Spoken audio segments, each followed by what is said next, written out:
شخصانی که ای وطن دورن به خاک وطن زارن. بهترین سخن در غریبی یادی وطن. خدا را وقت سختی میشناسیم،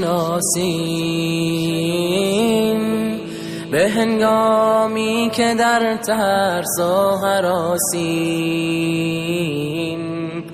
چو سختی و مصیبت برطرف شد،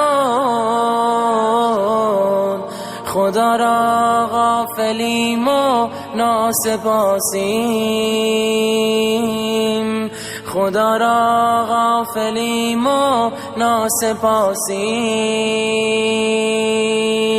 اجل نزدیک گشت و راهمان دور، اجل را نیست مانع ثروت و زور. تو خود را از درون پاکیزه گردان، که خواهد رفت زودی.